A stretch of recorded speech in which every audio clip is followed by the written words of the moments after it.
আমি যখন ঘুমের মধ্যে আধঘুম অবস্থায় শুয়ে আছিলাম, তখন হঠাৎ করে লক্ষ্য করলাম কেউ যেন আমার সাথে খারাপ কিছু করার চেষ্টা করছে। তারপরেও আমি ঘুমের ভান ধরে পড়ে রইলাম। মনে মনে ভাবতে লাগলাম, দেখি লোকটি আমার সাথে কি করে। একটু পরেই আমি লক্ষ্য করলাম যে লোকটি আমার সবকিছু তুলে নেওয়ার চেষ্টা করছে। আমার কাছ থেকে আমার সম্মান, আমার ইজ্জত কেড়ে নেওয়ার চেষ্টা করছে। আমি ভয়ে হতভম্ব হয়ে গেলাম, কারণ আমার বয়স মাত্র ১৩ বছর।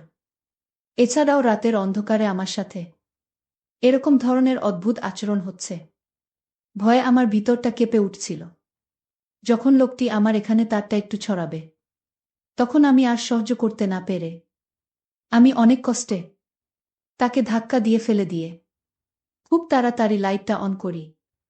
তারপর লাইট অন করে আমি যা দেখতে পেলাম, তাতে আমার প্রায় পায়ের নিচ থেকে মাটি সরে যাওয়ার মতো অবস্থা হলো। বন্ধুরা, গল্পটি অনেক ইন্টারেস্টিং।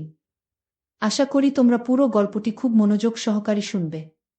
তবে গল্পটি শুরু করার পূর্বে তোমাদের নিকট আমার বিশেষ অনুরোধ, তোমরা অবশ্যই আমার চ্যানেলটি সাবস্ক্রাইব করে আমাকে সাপোর্ট করবা। হ্যালো বন্ধুরা, আমি সুস্মিতা আক্তার সুমি। আমার ডাক নাম সুমি। আমার বাড়ি ফরিদপুর। আমার বর্তমান বয়স ২২। আজকে আমি তোমাদেরকে যে গল্পটি বলবো, তখন আমার বয়স ছিল মাত্র ১৩। ঘটনাটি হয়েছিল বন্ধুরা আমার আপন মামার সাথে, যেখানে আমার মামাই আমার জীবনের সর্বপ্রথম এত বড় সর্বনাশ করেছিল। আমার মামার বাড়ি আমাদের বাড়ি থেকে প্রায় ১০ কিলোমিটার দূরে ছিল। গত গ্রীষ্মের ছুটিতে আমি আমার মামার বাড়িতে বেড়াতে গিয়েছিলাম ১৫ দিনের জন্য। গ্রীষ্মের ছুটি পেয়েছিলাম। খুব মজা করার উদ্দেশ্যে আমি আমার মামার বাড়িতে গিয়েছিলাম। খুব আনন্দ হবে সেখানে, মনে মনে খুব উল্লাসিত ছিলাম।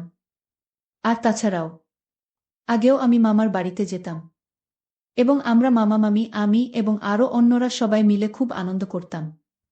খুব মজা হতো সেখানে। যাই হোক, প্রথম দিন মামার বাড়িতে খুব আনন্দ উল্লাস করে আমি যখন রাতে শুতে যাইব, ঠিক সেই মুহূর্তে মামা আমাকে ডাক দিয়ে বলল, মা সুমি, তোর মামি অসুস্থ। কি জানি হয়েছে, সকাল থেকে মাথা নাকি প্রচণ্ড ব্যথা করছে, বিছানা থেকে উঠতেই পারছে না। আর মা সুমি, এদিকে সারা দিন আমি কাজ করে এসেছি, আমার শরীরটা মেজ মেজ করছে। গত পরশু আমি কবিরাজের বাড়ি গিয়েছিলাম। কবিরাজ আমাকে এই তেলটা দিয়ে বলল যে প্রতিদিন রাতে ঘুমানোর আগে এই তেলটা দিয়ে ঘুমাবেন। তবে তেলটি যাকে দিয়ে দেওয়াবেন তাকে বলবেন অবশ্যই তেলটি যেন প্রথমেই সে নাক দিয়ে সুখে নেই। তারপর সে আপনার এখানে তেলটি দিয়ে যাতে খুব ভালোভাবে মালিশ করে দেয়। মাসুমি, গতকালকে আমি তোমার মামিকে দিয়ে এভাবে তেলটি মালিশ করে নিয়েছিলাম, কিন্তু আজকে তো আর পারতেছি না। আজকে তোমার মামি খুবই অসুস্থ। এখন তুমি যদি কিছু মনে না করো, তাহলে দয়া করে আমার এখানে তেলটি দিয়ে একটু মালিশ করে দাও। পিছন দিকে তো আর আমি একা একা মালিশ করতে পারি না, তাই তোমার হেল্পও আমার খুবই প্রয়োজন। মামার মুখ থেকে এরকম ধরনের করুণ কথা শুনে আমি মামার এখানে এই তেল দিয়ে মালিশ করতে রাজি হয়ে গেলাম। কোনো দ্বিধা করলাম না, কারণ সে তো আমার আপন মামা। তারপর আমি মালিশ শুরু করতে যাব। যখন মালিশ শুরু করতে যাব, তখন মামা বলল, মা সুমি, সর্বপ্রথম তুমি এই তেলটাকে আগে শুকে নাও। তারপর ১ থেকে ২ মিনিট পর কবিরাজ মশাই বলেছেন আমার শরীরে মালিশ করার জন্য। আমি মামার কথা অনুযায়ী তেলটাকে কিছুক্ষণ শুকলাম। শুকার সাথে সাথেই আমি অনুভব করলাম যেন আমার সমস্ত মাথাটা ঝাঁকি দিয়ে উঠেছে, সমস্ত শরীরটা ঝাঁকি দিয়েছে। কেমন জানি একটা ঝাঝালো ঝাঝালো ভাব আমার কাছে লাগলো। তাতে আমি কিচ্ছু মনে করলাম না। আমি ভাবলাম হয়তো এটা এই তেলের একটা অন্যরকম পাওয়ার। তারপর আমি তেলটাকে আমার ডান হাতে নিলাম। তারপর মামার পিছনের দিক থেকে যে জায়গায় ব্যথা অনুভব করে সে জায়গায় দিতে শুরু করলাম। মামা খুব আরাম পাচ্ছিল মনে হচ্ছে, আর বলছিল, মাসুমি, তুই তো খুব ভালো করে মালিশ করতে পারিস। এত সুন্দর মালিশ তুই শিখেছিস কোথায় থেকে? আমি বললাম, মামা, আমার বাবারও এরকম ধরনের ব্যথা করত। ছোটবেলায় আমি বাবাকে এভাবে মালিশ করে দিতাম। আর বাবাও খুব আরাম পেত। বাবার কাছ থেকে মূলত এরকম সুন্দর করে মালিশ দেওয়া শিখেছি। মামা আমার কথা শুনে মুচকি হাসি দিল। আর বলল, ও তাই?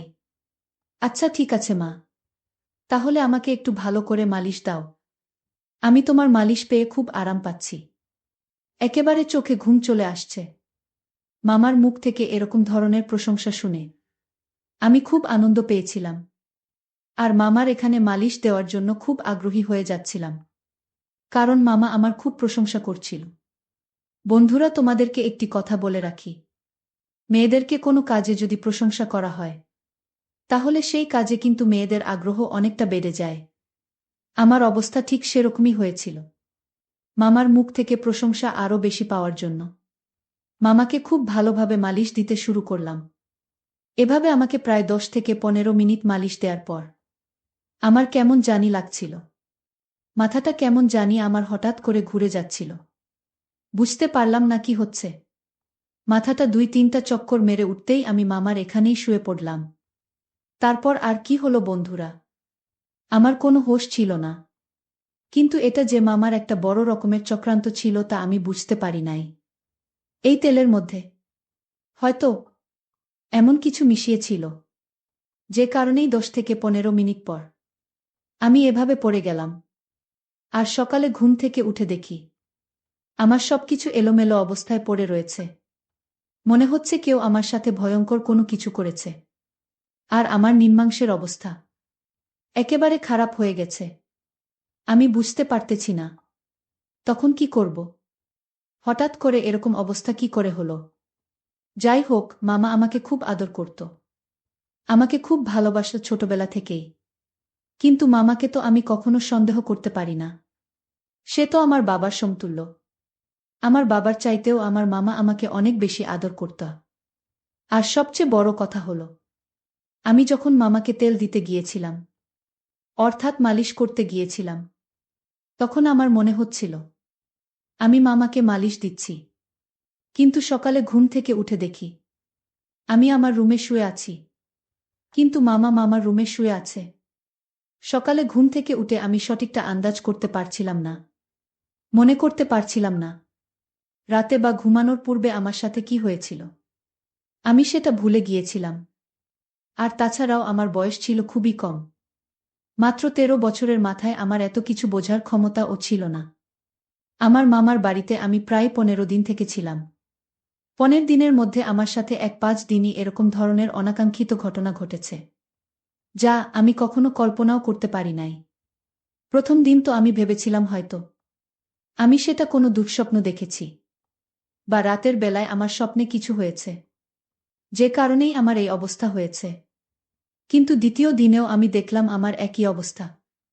আর মামি আস্তে আস্তে তার শরীর আরও অসুস্থ হয়ে পড়ল। কিন্তু প্রতিদিনই মামা আমাকে দিয়ে এভাবে প্রথমে মালিশ করানোর নামে এই তেলটাকে শুকাতেন। তারপর কিছুক্ষণ পরেই আমি হুঁশ হারিয়ে ফেলতাম। আর কিছুই বুঝতে পারতাম না। তারপর আমার সাথে অদ্ভুত ধরনের কিছু হতো। আমি সকালে কিছু বলতে পারতাম না, মনে করতে পারতাম না। শুধু এটুকুই বুঝতে পারতাম যে রাতে কেউ আমার সাথে খুব বাজে আচরণ করেছে। তা আমার এলোমেলো অবস্থা দেখি খুব ভালোভাবে বোঝা যাচ্ছে। মামার বাড়িতে বেড়াতে যাওয়ার প্রায় 10 থেকে 12 দিন হয়ে গেল।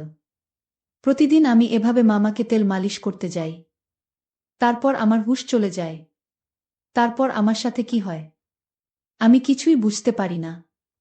বিষয়টা নিয়ে আমি খুব চিন্তায় পড়ে গেলাম। কি করা যায়?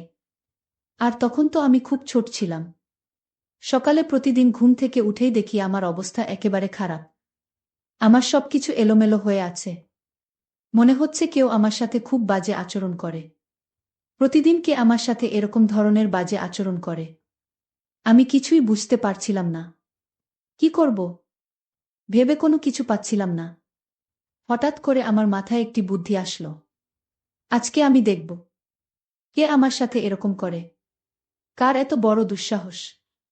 আর তাছাড়া মামার বাড়িতে মামি, মামা আর আমি ছাড়া অন্য কেউ তো নাই। তাহলে আমার সাথে কে এরকম আচরণ করে? আমি তো কোনো কিছু ভেবে পাচ্ছিলাম না। আর মামা আমার সাথে এরকম আচরণ করবে তা তো আমি কোনোদিন কল্পনাও করতে পারিনি। চিন্তা করলাম আজকে যেভাবেই হোক এর রহস্য আমাকে খুঁজে বের করতে হবে। জানতে হবে কে আমার সাথে প্রতিদিন এরকম ধরনের আচরণ করে। পরের দিন রাত্রের বেলায় মামা যখন আমাকে ডাকল তার এখানে তেল দিয়ে মালিশ দিয়ে দেওয়ার জন্য, তারপর মামা যখন বলল তেলটা আগে শুকে নিতাম, আমি একটা টেকনিক কাটিয়ে আমার নাকের ভেতরে তোলা ফিটিং করে দিলাম। এমনভাবে তুলা লাগিয়েছিলাম যাতে এই ওষুধের যে পাওয়ার, ওষুধের ক্ষমতা, সেটা আমার নাকের ভিতর দিয়ে কখনো আমার ভিতরে না যেতে পারে।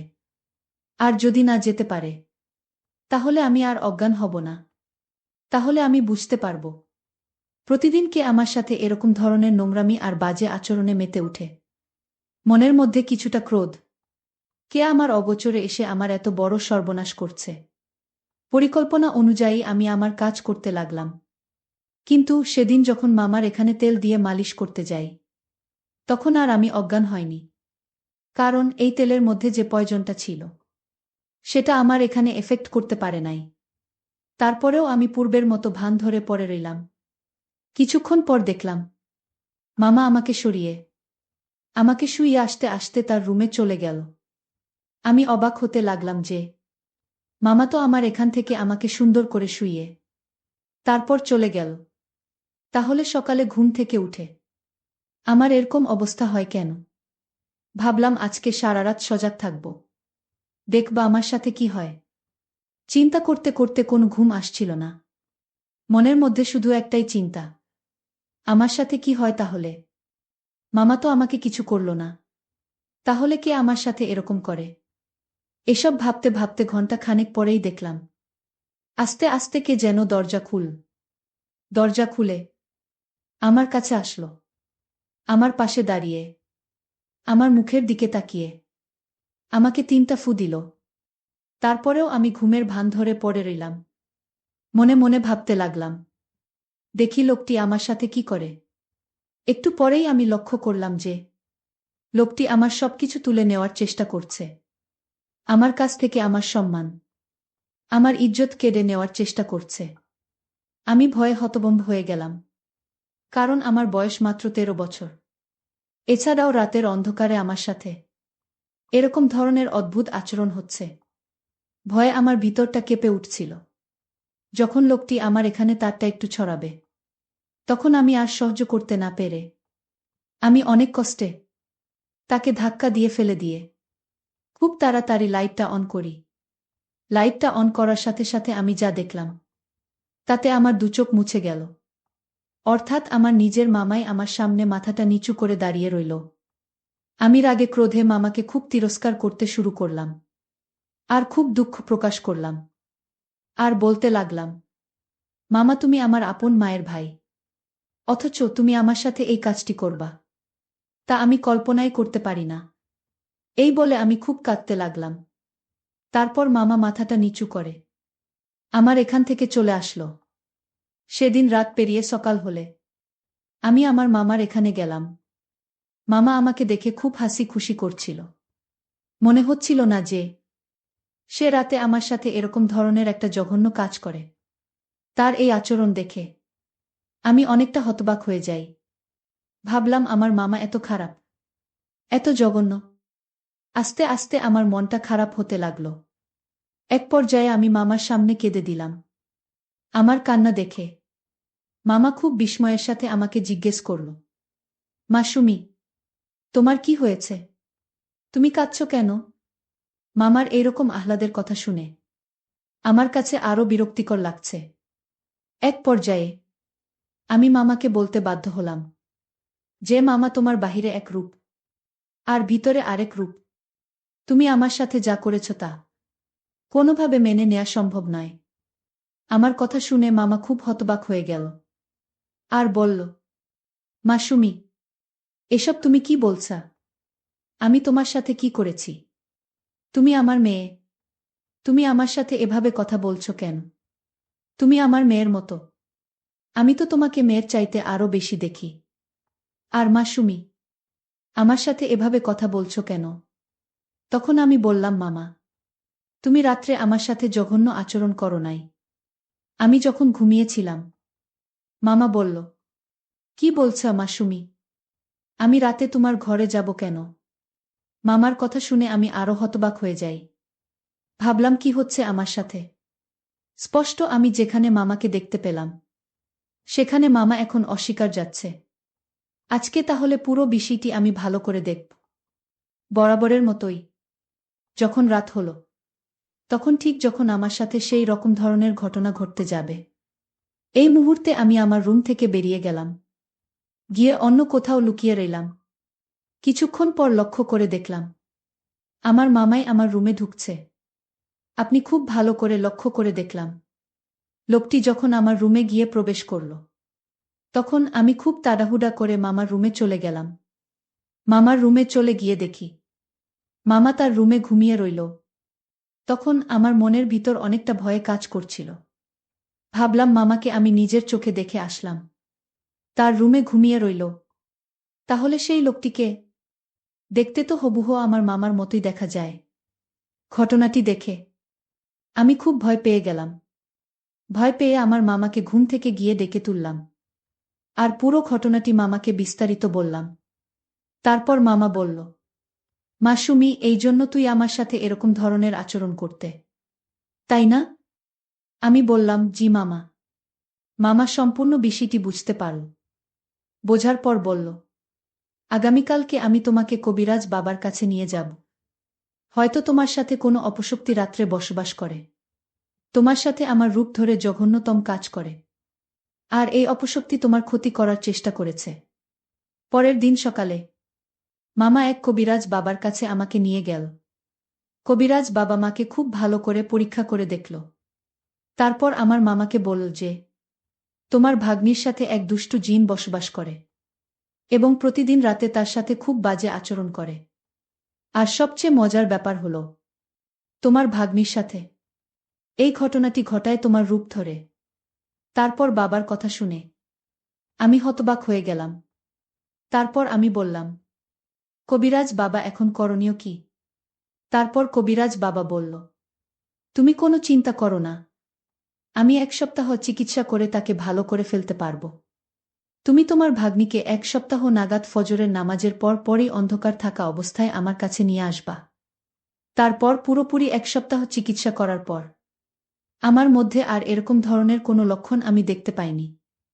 মনে হচ্ছিল যেন আমি পরিপূর্ণ সুস্থ হয়ে গিয়েছিলাম। কবিরাজ বাবা আমাকে একটি তাবিজ দিয়েছিল। তাবিজটি অনেক শক্তিশালী ছিল বটে। যতক্ষণ এই তাবিজটি ছিল, ততক্ষণ আমার মধ্যে কোনোই অপশক্তি আর কাজ করতে পারি নাই। বন্ধুরা, এখন আমি পুরোপুরি সুস্থ। তোমাদের দোয়ায় এখন আমি খুব ভালো আছি। পরিশেষে বন্ধুরা, আমি তোমাদেরকে বলবো, দুনিয়াতে হয়তো এরকম কিছু অদ্ভুত ব্যাপার আছে, যে ব্যাপারগুলো ডাক্তার বা অন্য কোনো চিকিৎসায় তাদের কিছুই করতে পারে না। এরা এক ধরনের অপশক্তি। হয়তো এটাও বিধাতার কোনো এক সৃষ্টি, যা কোনো না কোনো কারণে মানুষের ক্ষতি করার চেষ্টা করে। অনেক সময় আমরা হয়তো এসব বিষয়কে তুচ্ছ তাচ্ছিল্য মনে করে এড়িয়ে চলি, কিন্তু বাস্তবতা যে কখন কার জীবনে কোনটা সত্য হয়ে দাঁড়ায় তা কখনো বোঝা যায় না। আমাদের প্রত্যেকটি মানুষেরই উচিত প্রত্যেকটি ছোটখাটো বিষয়কে সিরিয়াস ভেবে নেওয়া। তাহলে হয়তো আমাদের জীবনে এরকম ধরনের অপ্রত্যাশিত ঘটনা থেকে বেঁচে থাকা সম্ভব। বন্ধুরা, আজকে এই পর্যন্তই। আবারও আসবো তোমাদের মধ্যে নতুন কোনো ভিডিও নিয়ে। ভিডিওটি যদি তোমাদের ভালো লাগে, তাহলে একটি লাইক দাও। প্রতিদিন আমি তোমাদেরকে একটা করে নতুন গল্প উপহার দিব। তাই তোমাদেরকে অনুরোধ করে বলছি, তোমরা যদি এই রকম ধরনের ইন্টারেস্টিং গল্প পেতে চাও, তাহলে দয়া করে আমার চ্যানেলটি সাবস্ক্রাইব করো। পরিশেষে তোমাদের সকলের সুস্বাস্থ্য কামনা করি। ভিডিওটি দেখার জন্য তোমাদের সকলকে অসংখ্য ধন্যবাদ।